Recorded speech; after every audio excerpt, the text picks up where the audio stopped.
عزیز Nagar YouTube channel سے میں عزیز احمد خان ہوں اور آپ کے لیے اپنے چینل کا سب سے مقبول ترین پروگرام آگہی لایا ہوں، جس میں ملک کے نامور قانون دان Rao Muhammad Iqbal advocate supreme court of Pakistan ہمارے مہمان ہوتے ہیں۔ وہ قانون کے بارے میں ہمیں آگہی بھی دیتے ہیں اور مسائل پر ہمیشہ مشورہ بھی سامعین اور ناظرین کو بتاتے ہیں۔ سب سے پہلے میں اس پروگرام کے پروڈیوسر اور ڈائریکٹر جمان خان کی جانب سے Rao Muhammad Iqbal advocate supreme court of Pakistan کو اپنے اسٹوڈیو میں ویلکم کرتا ہوں۔ راؤ صاحب، آپ کی آمد ہمارے اسٹوڈیوز میں خوبصورت ہوا کے جھونکے کی مانند ہوتی ہے۔ ہمارے اس پروگرام کے ناظرین ہمیشہ آپ کو یاد کرتے ہیں، آپ کی تعریف کرتے ہیں۔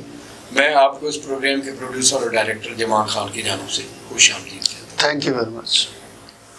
کہتے ہیں کہ وکلا انتخابات جمہوریت کا حسن ہوتے ہیں، اور اس میں کوئی مبالغہ نہیں ہے۔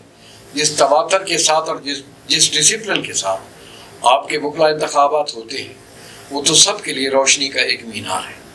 پچھلے دنوں سپریم کورٹ بار ایسوسی ایشن کے انتخابات منعقد ہوئے تھے، جس میں آپ کا گروپ، جس میں عابد شاہد زبیری سپریم کورٹ بار کے صدر منتخب ہوئے ہیں اور مقتدر اختر شبیر جنرل سیکریٹری کے عہدے پر فائز ہوئے ہیں۔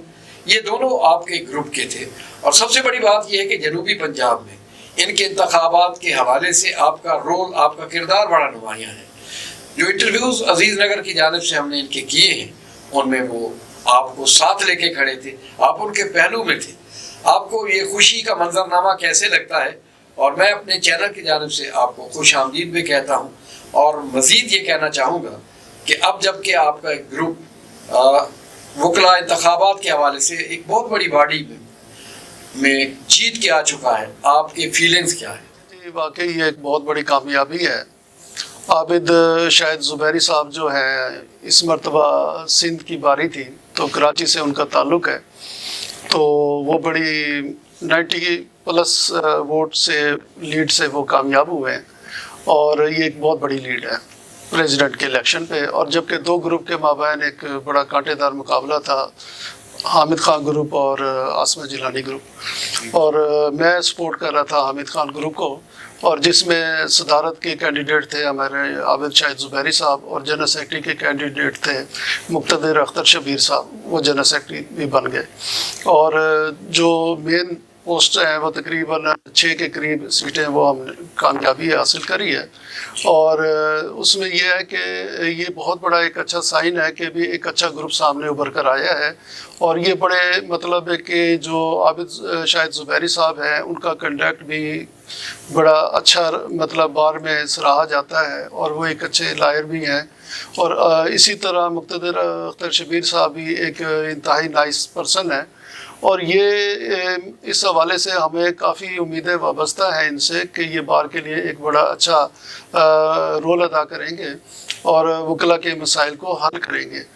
اور یہ جہاں تک بات ہے کہ سپورٹ کرنے کی بات، میں تو جب بھی جس بھی گروپ کے ساتھ کھڑا ہوتا ہوں، یا جیسے بھی کھڑا ہوتا ہوں، یا کسی بھی کینڈیڈیٹ کے ساتھ کھڑا ہوتا ہوں، چاہے ڈسٹرکٹ بار کا الیکشن ہو، چاہے ہائی کورٹ بار کا الیکشن ہو، چاہے سپریم کورٹ کا بار ہو، ہمیشہ اوپن چلتا ہوں، اور مزہ بھی اسی میں آتا ہے۔ اور جیت کا بھی مزہ تبھی آتا ہے جب آپ اوپن چل رہے ہوں، اور اس کے بعد جب آپ کو خوشی کی خبر ملتی ہے، اس کا پھر ایک علیحدہ لذت ہوتی ہے۔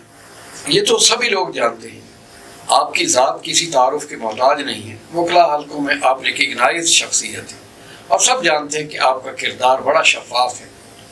جس طرح آپ کے نام کے ساتھ راؤ کا لفظ موجود ہے، آپ گروہ بندی میں سیاسی گروپ کی بات کر رہا ہوں، ہمیشہ لوگوں کے ساتھ نمایاں طور پر اور پوری محبت کے ساتھ کام کرتے ہیں۔ آپ کی کوئی ایکسٹرنل ضروریات بھی نہیں ہوتی۔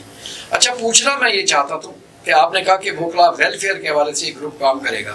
میں نے یہ دیکھا ہے کہ وکلا کے سارے ادارے جب الیکشن لڑتے ہیں تو یہی کہتے ہیں کہ ہم نے وکلا ویلفیئر کے لیے کام کرنا ہے، اگرچہ بعد میں ایسا کہا جاتا ہے، نہیں ہوتا، ووٹرز شاکی بھی ہوتے ہیں۔ تو کیا آپ سمجھتے ہیں کہ 4 سال کے بعد یہ گروپ بڑی محنت کے ساتھ سامنے بھی آیا ہے، لوگوں نے محبت کے ساتھ ووٹ بھی دیے ہیں۔ آپ کیا سمجھتے ہیں کہ پریکٹسنگ لائر کے معاشی اور سکونتی مسائل حل کرنے میں یہ واقعتاً کوئی کردار ادا کر سکیں گے؟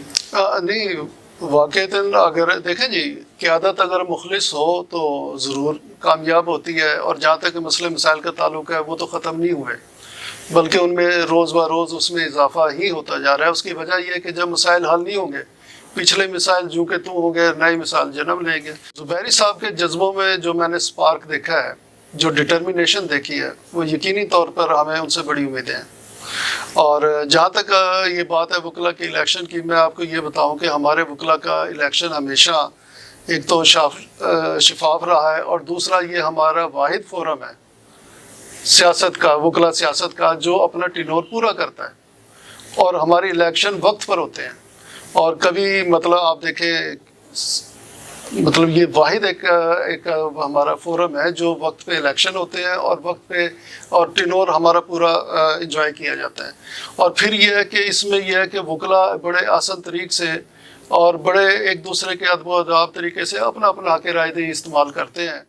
ایون کہ جو اپوننٹ سائڈ ہوتی ہے، اس کے بعد جب الیکشن گزر جاتا ہے، پھر سب ایک وکلا برادری کی صورت میں ایک دوسرے کی خوشی غمی میں اٹھنا بیٹھنا اسی طرح پھر شروع کر دیتے ہیں، اور اس میں کوئی ایک دوسرے سے میلس نہیں ہوتی۔ سپریم کورٹ بار ایسوسی ایشن ہمارے ملک میں وکلا کے اعتبار سے ایک بڑا ادارہ ہے، نہ صرف قانون سازی میں بلکہ جو مقدمات سپریم کورٹ میں پیش ہوتے ہیں جو سیاسی نوعیت کے ہوتے ہیں۔ میں انتہائی معذرت کے ساتھ کہوں گا کہ اس سے پہلے سپریم کورٹ بار ایسوسی ایشن کے مختلف عہدیداران کی جانب سے جو طرز عمل اپنایا گیا، اس کی وجہ سے کچھ لوگوں کو یہ کہنے کا موقع ملا کہ سپریم کورٹ بار جیسا ادارہ سیاسی جماعتوں کا اعلیٰ کار بن کے رہ گیا ہے۔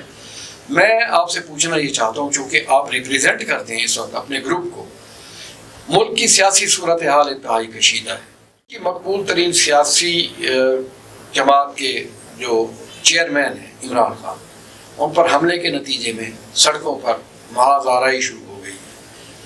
ہمارا ملک مزید سیاسی انتشار کا متحمل نہیں ہو سکتا۔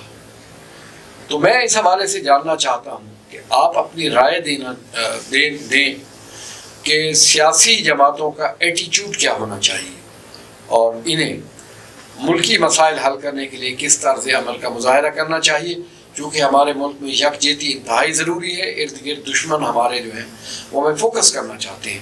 تو آپ اس حوالے سے رائے دیں کہ سیاسی جماعتوں کا طرز عمل کیا ہونا چاہیے جس سے ملک کی وحدت کو نقصان نہ پہنچے۔ سب سے پہلے تو جو عمران خان صاحب پر جو یہ قاتلانہ حملہ ہوا ہے، تو اللہ تعالیٰ نے ان پہ کرم کر دیا، اور ملک پہ بھی کرم کر دیا کہ بھی وہ کوئی ایسا حادثہ اگر خدا نخواستہ ہو جاتا جان لیوا، تو اس سے ملکی حالات اور خراب ہو جاتے ہیں۔ اور یہ جو مطلب معاملات ہیں اس طرح کے جو ہو رہے ہیں، جیسے محترمہ بے نظیر بھٹو کی اسیسینیشن ہوئی، اس کی آج تک انکوائری نہیں ہوئی، پتہ نہیں چلا، اور یہ ہے کہ بھی ان کو بھی راستے سے ہٹا دیا گیا۔ جو بھی قوتیں تھے، نادیدہ قوتیں تھیں، یا جو بھی انٹرنیشنل پولیٹکس تھی، جو بھی حوالے سے تھا۔ اب اسی طرح اب عمران خان صاحب کے ساتھ بھی یہ ہوا۔ اب بات یہ ہوتی ہے کہ یہ اگر اس طرح کی روش رہی ملک میں، اور سیاسی جماعتوں کے جو اکابرین ہیں، جو قائدین ہیں، ان کو راستے سے ہٹانے کے لیے اس قسم کے ہتھ کنڈے اوچھے استعمال کیے گئے، تو یہ بڑا ملک کے لیے الارمنگ پوزیشن ہے۔ اور ویسے بھی ہمارا ملک اس چیز کا متحمل نہیں ہو سکتا، اور ملک کی حالات دگرگوں ہیں۔ اور یہ کہ آپ دیکھیں معاشی طور پر ہر طریقے سے، اور سیاسی طور پر ہر تینوں محاذوں پہ ہماری اس ٹائم پوزیشن بہت ہی ویک جا رہی ہے، اور اس کو ہم نے ایک بہتر کی طرف لے کر جانا ہے، تبھی ہمارا سروائیول ہے، اور تبھی ہم نے مطلب ایک ملک کو ایک ترقی کی راہ پہ گامزن کر سکتے ہیں جب ہم ان چیزوں سے نجات پائیں گے۔ ادروائز ہم انہی چکروں میں اگر پڑتے رہے تو ملک کا جو ہے سلامتی بھی اس طرح خطرے میں ہے، کیونکہ دشمن بھی اس چیز پر نظریں رکھے ہوئے ہیں، اور پھر یہ ہے کہ دشمن اس بات سے ہمارے فائدہ اٹھاتا ہے۔ تو لہٰذا کیوں ہم دشمنوں کو یہ موقع دیں؟ لہٰذا یہ کہ ہمیں اپنا سیاسی رول ادا کرنا چاہیے، ہمیں عوام کے اندر اپنی وہ پیدا کرنی چاہیے فوٹنگ، اور اس فوٹنگ کو پیدا کرنے کے لیے آپ عوام کے ساتھ، عوام کو ریلیف دیں گے، عوام کے لیے کام کریں گے، عوام کی مونگوں پہ چلیں گے، تو آپ عوام کے قائد بن جائیں گے۔ تو یہ ایک دوسرے کو لیٹ ڈاؤن کرنے کے لیے یا ایک دوسرے پہ جیسے روزانہ جو ہے وہ چھاڑ ہوتی ہے، الزامات کی، گالی گلوچ ہوتا ہے، ایون کہ چینلز پہ بھی چلتا ہے، تو یہ ایک اچھا میسج نہیں ہے۔ راز صاحب، جہاں تک سیاسیات کے متعلق آپ کے علم کا تعلق ہے یا تاریخ پر آپ کا جو گہرا مطالعہ ہے، اگر اسی موضوع کو ہم آگے چلاتے رہتے تو آج کا پروگرام ہمارا مکمل ہو جاتا، لیکن جو ہمارے ناظرین ہیں، جو ہمیں مسلسل جمان خان اس پروگرام کے پروڈیوسر اور ڈائریکٹر کو کوسچن بھیجتے رہتے ہیں، پھر ان کی تسلی یا تشفی نہ ہوتی۔ آپ تشریف لائے ہیں تو کچھ ہماری الجھنیں سلجھاتے جائیے۔ ایک سوال مجھے موصول ہوا ہے بہاولپور سے، ندیم خان پوچھتے ہیں کہ میری ایک ریٹ پیٹیشن تھی ہائی کورٹ میں اور وہ ہم نے انٹر کی ہے، لیکن میرے وکیل کو ہائی کورٹ کی جانب سے کہا گیا ہے کہ آپ کی یہ ریٹ زائد المیعاد ہے، اور چونکہ وکیل صاحب تو جواب دیں گے، مگر ظاہر ہے میں سائل ہوں، میں پوچھنا یہ چاہتا ہوں کہ ایسی صورت میں کیا امکانات ہیں اور کس انداز سے آپ مجھے گائیڈ کر سکتے ہیں کہ میری ریٹ جو ہے وہ کنسیڈر ہو جائے؟ دیکھیں جی، جو ریٹ کی لمیٹیشن ہے وہ جو ہے لمیٹیشن ایکٹ میں تو نہیں دی گئی جی، تو لیکن ایک پرنسپل اس پہ آتا ہے لیچز کا، کہ جب بھی کوئی ریٹ پٹیشن فائل کی جائے تو وہ مطلب ہے کہ آفٹر ریمیننگ اے ڈیپ سلمبر، اور ایک دم اٹھ کے 5-6 سال کے بعد آ کے ریٹ پٹیشن فائل کر دینا، اس میں تو کورٹ پوچھتی ہے وائی یو ریمینڈ سائلنٹ ان مطلب ہے فار اے کنسیڈریبل پیریڈ۔ تو اس میں یہ تھا کہ بھی پہلے تو جو لیچز تھی اس کی مطلب میعاد 1 سال تصور کی جاتی تھی، لیکن اب honourable supreme court of Pakistan نے، کیونکہ جہاں پر اس کی وہاں پہ لمیٹیشن نہیں دی گئی تھی، تو انہوں نے پھر اس کو ایک جو ہے اپنے طور پر ایک ویو میں ہولڈ کیا ہے کہ بھی اس کی لمیٹیشن 90 ڈیز ہونی چاہیے، لیکن وہ اسٹرکٹو سینسو نہیں ہے۔ اس میں یہ ہے کہ اگر یہ نہیں کہ جیسے سول ریویژن کی اگر 90 ڈیز ہے تو سول ریویژن کی طرح اس کو ٹریٹ کیا جائے، لیکن یہ ہے کہ ویسے اس کو بتایا گیا کہ بہتر یہ ہے کہ وقت پر آیا جائے، اور اس کے وقت بہتر وقت یہی ہے بتایا گیا کہ 90 ڈیز کے اندر اندر آ جائیں۔ تو لیکن بیانڈ دی پیریڈ اگر وہ ہے تو آرگویبل کیس ہے، ایسی کوئی بات نہیں، وہ اس میں ابھی سپریم کورٹ کا اپنا ویو ہے کہ ریٹ اگر کوئی تھوڑا بہت عرصہ اوپر نیچے بھی ہے تو اس میں اس بنیاد پہ نہیں خارج کرنی چاہیے، تو میرٹ پہ ہی کرنا چاہیے۔ ساجد محمود کا سوال ہے ساہیوال سے، وہ کہتے ہیں کہ میں اریگیشن کے محکمے میں ملازم ہوں، ستم ظریفی میرے ساتھ یہ ہوئی ہے کہ مجھے 1 سال میں 3 مرتبہ ٹرانسفر کر دیا ہے، میں تو رولنگ سٹون بن کے رہ گیا ہوں۔ آپ میری رہنمائی کیجیے کہ مجھے اپنی داد رسی کے لیے اور اپنے تحفظ کے لیے کیا کرنا چاہیے اور کون سا فورم میرے لیے موزوں رہے گا؟ دیکھیں جی، وہ جیسے فرما رہے ہیں کہ اریگیشن ڈپارٹمنٹ سے ہیں تو ایک سول سروینٹ کی ڈیفینیشن میں آتے ہیں، اور جہاں تک بات ہے وہ فریکوینٹ ٹرانسفرز کی، جو کہ 1 سال کے اندر 3 ٹرانسفر ہو گئے ہیں، وہ ٹرانسفر کی اور پوسٹنگ کی جو پالیسی ہے اس کی تو وائلیشن ہے ہی ہے، تو لیکن کیونکہ اب لیٹسٹ ججمنٹ بھی آ گئی ہے کہ سول سروینٹ کو جو ہے مطلب پراپر فورم جو ہے اس کا وہ 212 آرٹیکل کے تحت جو ہے نا سروس ٹریبونل ہے، کیونکہ یہ اریگیشن پنجاب حکومت کا ڈپارٹمنٹ ہے جیسے، تو ان کو پنجاب سروس ٹریبونل میں جانا ہوگا۔ اس سے پہلے یہ کہ فیلنگ اگریوڈ اگر یہ چاہتے ہیں تو ایک ڈپارٹمنٹل ریپریزنٹیشن جو ہے ان کو دینی پڑے گی، مطلب ہے کہ اپیل اور ریپریزنٹیشن جب تک وہ ایگزاسٹ نہیں کرتے جب تک وہ اس فورم پہ نہیں جا سکتے، کیونکہ سروس ٹریبونل میں بھی جب یہ وہاں جاتے ہیں تو وہاں پر سب سے پہلے یہی پوچھا جاتا ہے کہ ڈپارٹمنٹل اپیل یا ریپریزنٹیشن کی ہے نہیں، اور پھر تبھی وہ مینٹینیبل کرتے ہیں اس کو۔ سیکشن 4 جو ہے civil servant service tribunal act کا جو ہے نا سیکشن 4، اس میں یہ چیز مینڈیٹری ہے۔ اب یہ ہے کہ وہ سب سے پہلے اپنی ڈپارٹمنٹل ریمیڈی کو ایگزاسٹ کریں، اس کے بعد پھر ان کا جو پراپر فورم ہے وہ پنجاب سروس ٹریبونل ہی بنتا ہے۔ آپ ہمارے یوٹیوب چینل کا سب سے مقبول ترین پروگرام آگہی دیکھ رہے ہیں، جس میں ہمارے مہمان سپریم کورٹ آف پاکستان کے ایڈوکیٹ راؤ محمد اقبال ہیں، جو قانونی مشورے دے رہے ہیں۔ یہ پروگرام ابھی جاری رہے گا، لیکن اس وقت مجھے بریک پر جانا ہے۔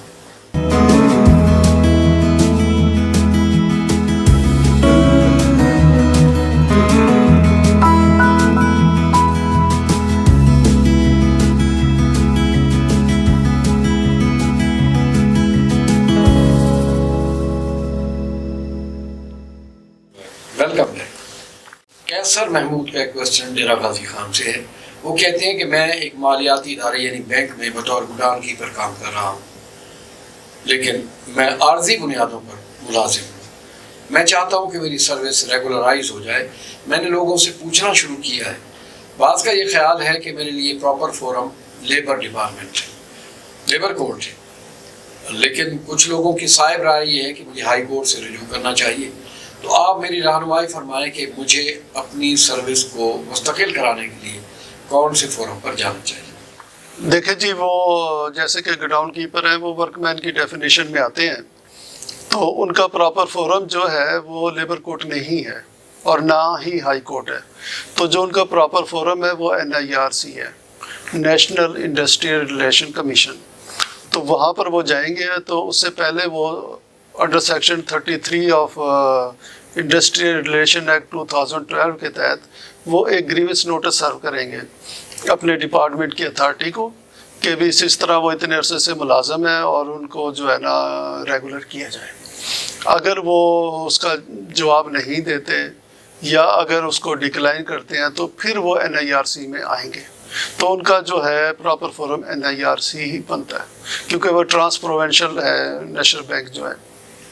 ایک سوال رحیم یار خان سے ہمیں موصول ہوا ہے. شاداب علی نے یہ سوال بھیجا ہے لیکن انہوں نے اپنے محکمے کا نام نہیں بتایا. ان کا کہنا یہ ہے کہ کارکردگی کی بنیاد پر مجھے ایک انکریمنٹ دی گئی تھی، میں خوش تھا، لیکن یہ میری خوشی معدوم ہو گئی. کچھ ہی عرصے کے بعد میری یہ انکریمنٹ محکمے نے واپس لے لی ہے. مجھے اس کا دکھ ہے، میں اس کا ازالہ کرنا چاہتا ہوں. آپ میری رہنمائی کریں کہ مجھے کیا کرنا چاہیے. دیکھیں جی، جنرل کلازز ایکٹ جو ہے 1897 کی سیکشن 21 ہے، اس کے تحت کوئی بھی اتھارٹی ہے کوئی آرڈر پاس کرتی ہے، اگر وہ دیکھتی ہے کہ وہ آرڈر رانگلی جو ہے ہو گیا تو اس کو وہ آرڈر کو جو ہے واپس بھی وڈرا بھی کر سکتی ہے. اگر اس میں کوئی ترمیم کرنی ہو مقصود ہو تو وہ ترمیم بھی کر سکتی ہے، ٹھیک ہے نا. یا اس کو کوئی بینیفٹ ہے اس کو کم یا زیادہ کرنا ہو، جس کو ویری کہتے ہیں، وہ ویری بھی کر سکتی ہے. تو لہٰذا یہ تو اس کا اختیار ہے. لیکن اگر وہ یہ سمجھتا ہے کہ اس کو مطلب غلط طور پر ہی مطلب ہے کہ دوبارہ پھر جو آرڈر کیا گیا ہے جسے وڈرا کیا گیا ہے تو اسے وہ فیلنگ اگریوڈ ہے تو اس کو وہ چیلنج کرے. پشاور سے شیر دل خان نے پوچھا ہے کہ مجھے محکمے نے برطرفی کی سزا دی ہے لیکن اس کے لیے کوئی ریگولر طریقہ اڈاپٹ نہیں کیا گیا، نہ ہی کوئی ریگولر انکوائری مجھے برطرفی کے سلسلے میں انہوں نے بنائی ہے. اب ظاہر ہے میری نوکری کا معاملہ ہے، فکر معاش کا مسئلہ ہے جو ختم ہو چکا ہے. اب مجھے آپ گائیڈ فرمائیں کہ میں کس فورم پر جاؤں اور اپنی نوکری کی بحالی کے لیے کیا کروں. دیکھیں جی، جہاں پر میجر پنشمنٹ دی جاتی ہے وہاں پہ تو انکوائری کو ڈسپینس نہیں کیا جا سکتا جی، اور ریگولر انکوائری جو ہے وہ ایک مینڈیٹری ہے اس کے لیے. اور اس کے اوپر تو آنریبل سپریم کورٹ کی بھی ڈھیروں اتھارٹی ہیں، ٹھیک ہے نا. بہت مطلب ریپیٹڈلی جو ہے اس پہ اتھارٹیز ہیں. اور اس میں یہی آنریبل سپریم کورٹ نے بھی یہی فرمایا کہ بھی جہاں پر کوئی بھی میجر پنشمنٹ دی جائے گی وہاں پر regular inquiry that is must. تو لہٰذا یہ کہ اگر ان کو without holding a regular inquiry اگر ان کو پینلائز کیا گیا اس حوالے سے by awarding a major punishment تو اس کے لیے وہ ڈپارٹمنٹل طور پہ اپیل کریں اور اس میں یہ چیزیں بھی لکھیں اور انشاءاللہ تعالیٰ ان کا اس حوالے سے بڑا مضبوط کیس ہے. دوسرا یہ ہے کہ اب جہاں تک اس کے علاوہ بھی ایک پوائنٹ ان کا یہ ہو سکتا ہے کہ ان کا جرم اتنا بڑا نہ ہو جتنی بڑی ان کو سزا دی گئی ہے. تو لہٰذا یہ ہے کہ اس کو ہارش پنشمنٹ کہتے ہیں. اگر کوئی کوانٹم ہے جو ہے اس کا سزا کا اس صورت میں میجر پنشمنٹ میں جیسے ڈسمسل فرام سروس ہے وہ دے دیا جائے، جبکہ اس کے مقابلے میں جو اس کا الزام ہے جو ایلیگیشن ہے وہ اتنے سخت نوعیت کے نہیں ہیں. تو لیکن یہ کہ اس کے اوپر بھی honourable supreme court of Pakistan نے فرمایا کہ بھی وہ ہارش پنشمنٹ کو اوائڈ کیا جائے اور اگر اس طرح کی دی جاتی ہے تو وہ بھی ایک ان کا گراؤنڈ ایک اچھا بنتا ہے. لہٰذا ان کا ایک اچھا کیس ہے اس حوالے سے، لیکن محکمے نے یہ غلط کیا. سندھ سے صوفیاء کی سرزمین سندھ کو بھی کہا جاتا ہے، جام شوروں سے اللہ دینوں نے پوچھا ہے کہ میں ایک محکمے میں ملازم ہوں، محکمے نے ایک سینئرٹی لسٹ مرتب کی ہے لیکن اس میں قباحت جو ہے وہ یہ ہے کہ انہوں نے مختلف کیڈرز کے ملازمین کی ایک ہی لسٹ مرتب کر لی ہے. تو مجھے بتایا گیا کہ یہ قواعد کی خلاف ورزی ہے. میں آپ کا پروگرام آگہی دیکھتا رہتا ہوں, آپ ہمیں گائیڈ کیجیے, ان سے بہت سارے لوگوں کو فائدہ ہوگا کہ ہمیں کیا کرنا چاہیے. دیکھیں جی, بمطابق جو قانون ہے وہ مختلف کیڈرز کی یا ایک سے زیادہ کیڈر کی جو سینیارٹی لسٹ ہے وہ یکجا نہیں ہو سکتی, کنسالیڈیٹ نہیں بنائی جا سکتی. تو لہٰذا یہ ہے کہ اگر اس طرح کا کیا گیا ہے تو وہ سراسر جو غلط ہے, اور اس کے لیے اگر وہ ٹینٹیٹیو سینیارٹی لسٹ ابھی ایشو ہوئی ہے تو اس کے اوپر وہ آبجیکشن فائل کریں, اور آبجیکشن میں یہی کہیں کہ بھی جناب اللہ یہ جو مختلف کیڈرز کی یکجا سینیارٹی بنائی گئی ہے یہ سراسر غلط ہے, اور ہر کیڈر کی علیحدہ علیحدہ سینیارٹی لسٹ بنائی جائے. اور اگر جو یہ انہوں نے یکجا کی ہے, ایک تو یہ قانون کی وائلیشن ہے, اور دوسرا یہ کہ ان کی سینیارٹی بھی متاثر ہوتی ہے, اور اس طرح پروموشن کا بھی حوالے سے ان کے جو رائٹس ہیں وہ انفرنج ہو سکتے ہیں. فرح کمال نے اکاڑا سے پوچھا ہے کہ میں سول سروینٹ ہوں, ایک محکمے میں ملازم ہوں جس میں مجھے محکمانہ سزا ملی ہے. میں نے اس سزا کے خلاف محکمانہ اپیل کی تھی, لیکن وہ اپیل ایکسیپٹ محکمے نے نہیں کی, جس کے بعد میں ہائی کورٹ گیا. میں نے ہائی کورٹ میں اپنی داد رسی کے لیے ایک ریٹ پٹیشن فائل کی تھی, لیکن وہ بھی خارج کر دی گئی ہے. تو میرے وکیل کا یہ خیال ہے کہ میں انٹر کورٹ اپیل اس کے خلاف کروں. تو اس کی ذرا تھوڑی وضاحت بھی کریں, اور مجھے یہ بھی بتائیں کہ اس کے منظور ہونے کے کتنے امکانات ہو سکتے ہیں. ایک تو یہ ہے کہ جو سب سے پہلے میں عرض یہ کرتا ہوں کہ انہوں نے جو انتخاب کیا ہائی کورٹ کا ریٹ جورسڈکشن میں آنے کا, تو سب سے پہلے وہ انتخاب ہی غلط تھا, کیونکہ یہ انووک نہیں کر سکتے ہائی کورٹ کی جورسڈکشن جو ہے اس قسم کے سروس میٹر میں جہاں پر وہ سول سروینٹ بھی ہوں. ٹھیک ہے نا جی, اور ان کے لیے پراپر فورم اگر وہ صوبائی محکمے کے سول سروینٹ ہے تو پنجاب سروس ٹریبونل میں جانا تھا, اور اگر وہ وفاقی محکمے کے سول سروینٹ ہے تو فیڈرل سروس ٹریبونل میں جانا تھا. تو لیکن وہ ہائی کورٹ میں آئے ہیں, سازر ڈپارٹمنٹل ریمڈی کو بھی ایگزاسٹ کر کے آئے ہیں. سب سے پہلے تو یہ ان کی جو ریٹ پٹیشن خارج ہوئی ہے وہ لازمی طور پہ مینٹینیبلٹی پہ ہوئی ہے. اب یہ ہے کہ اگر وہ انٹر کورٹ اپیل تو بنتی نہیں کسی صورت بھی ان کی, کیونکہ جہاں پر ایک ریویو ہو, جہاں پر ایک ریویژن ہو یا ایک اپیل ہو, ٹھیک ہے نا, چاہے وہ ڈپارٹمنٹ کی صورت میں یا کسی بھی مطلب عدالتی اس کی صورت میں, کورٹ آف لا کی صورت میں یا کسی بھی اتھارٹی کی صورت میں, تو وہاں پر انٹر کورٹ اپیل جو ہے وہ section 3 of law reforms ordinance 1972 کے تحت جو ہے وہ نہیں بنتی. تو لہٰذا یہ ہے کہ وہ انٹر کورٹ اپیل کا تو بالکل ہی نہ سوچے. بہتر یہی ہے ان کو مشورہ میرا کہ یہ وہ اپنے پراپر فورم پر چلے جائیں, کیونکہ وہ وہاں جانا بھی ان کے لیے بار نہیں ہے, کیونکہ جو ریٹ پٹیشن ہے میرٹ پہ تو نہیں ہوئی ہوگی, لازمی طور پر وہ ہے مینٹینیبلٹی پہ ہوئی ہے, اور پراپر فورم پہ جانے کے لیے ان کے لیے وہ ڈی بار نہیں ہے. تو لہٰذا وہ اپنا ٹائم نہ ویسٹ کریں, پراپر فورم پر چلے جائیں. راؤ صاحب آپ کا بہت شکریہ. یہ صرف میں پروگرام کے پروڈیوسر ڈائریکٹر جمان خان کی جانب سے نہیں, اپنی جانب سے نہیں, بلکہ بہت سارے جو آپ کے ہزاروں ناظرین ہیں ان کی جانب سے ادا کر رہا ہوں. اور وہ کہتے ہیں کہ ہمیں یہ توقع ہے کہ راؤ صاحب اپنی ساری مصروفیات میں سے ہمارے لیے وقت نکالا کریں گے. میں آپ کا اسٹوڈیو میں عزیز نگر یوٹیوب چینل کے اسٹوڈیوز میں آمد پر شکریہ ادا کرتا ہوں. تھینک یو ویری مچ, بہت بہت شکریہ. آپ ہمارے چینل کا مقبول ترین پروگرام آگہی دیکھ رہے ہیں, جس میں Rao Muhammad Iqbal advocate supreme court of Pakistan نے آج ملک کے اجمالی سیاسی حالات کا جائزہ لیا. انہوں نے وکلاء انتخابات کے حوالے سے اپنی رائے دی, اور اس کے ساتھ ساتھ انہوں نے ناظرین کی جانب سے پوچھے گئے سروس میٹر پر اپنی رائے کا اظہار بھی کیا. آئندہ بھی یہ پروگرام جاری رہیں گے. آپ ہمارے ساتھ رہیے گا.